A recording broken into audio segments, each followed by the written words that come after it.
ಅರಮನೆ ನಗರಿಗೆ ಪಂಚಭಾಷಾ ನಟಿ ರೋಜಾ ಭೇಟಿ. ತಾಯಿ ಚಾಮುಂಡೇಶ್ವರಿಗೆ ನಟಿ ರೋಜಾ ವಿಶೇಷ ಪೂಜೆ. ಅರಮನೆ ಸುತ್ತಾಡಿ ನಟಿ ರೋಜಾ ದಿಲ್ ಖುಷ್.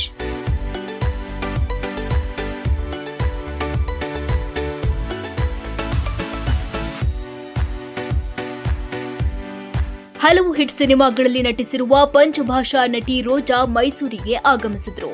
ಚಾಮುಂಡಿ ಬೆಟ್ಟಕ್ಕೆ ಭೇಟಿ ಕೊಟ್ಟು ತಾಯಿ ಚಾಮುಂಡೇಶ್ವರಿಗೆ ವಿಶೇಷ ಪೂಜೆ ಸಲ್ಲಿಸಿದ್ರು. ಪೂಜೆ ಬಳಿಕ ಅರ್ಚಕರು ತಾಯಿಗೆ ಹಾಕಿದ್ದ ಬ್ಲೌಸ್ ಪೀಸ್, ಹಸಿರು ಬಳೆಗಳನ್ನ ನಟಿ ರೋಜಾಗೆ ನೀಡಿದ್ರು.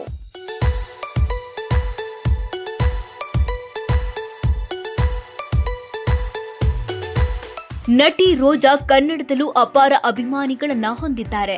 ಗಡಿಬಿಡಿ ಗಂಡ, ಕಲಾವಿದ, ಪರ್ವ ಸೇರಿದಂತೆ ಹಲವು ಸಿನಿಮಾಗಳಲ್ಲಿ ನಟಿಸಿದ್ದಾರೆ. ಯಾವಾಗ ಸಿನಿಮಾದಲ್ಲಿ ಅವಕಾಶಗಳು ಕಡಿಮೆಯಾದವೋ ಆಗ್ಲಿಂದ ನಟಿ ರೋಜಾ ರಾಜಕಾರಣದತ್ತ ಮುಖ ಮಾಡಿದ್ರು. ಇದೀಗ ಯಶಸ್ವಿ ರಾಜಕಾರಣಿಯೂ ಆಗಿದ್ದಾರೆ. ಸಚಿವೆ ಆಗಿಯೂ ಕಾರ್ಯನಿರ್ವಹಿಸಿರುವ ಅನುಭವ ಇದೆ. ಆದರೆ ಕಳೆದ ಆಂಧ್ರ ವಿಧಾನಸಭೆಯಲ್ಲಿ ಸೋಲು ಕಂಡಿದ್ದಾರೆ.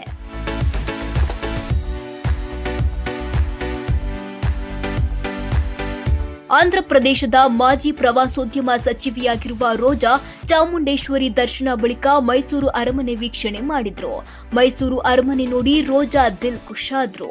ಅರಮನೆಯಲ್ಲಿ ಫೋಟೋ ಕ್ಲಿಕ್ಕಿಸಿ ಸಂತಸಪಟ್ರು. ನಂತರ ಅರಮನೆ ಆಡಳಿತ ಮಂಡಳಿಯಿಂದ ರೋಜಾಗೆ ಸನ್ಮಾನ ಮಾಡಲಾಯಿತು.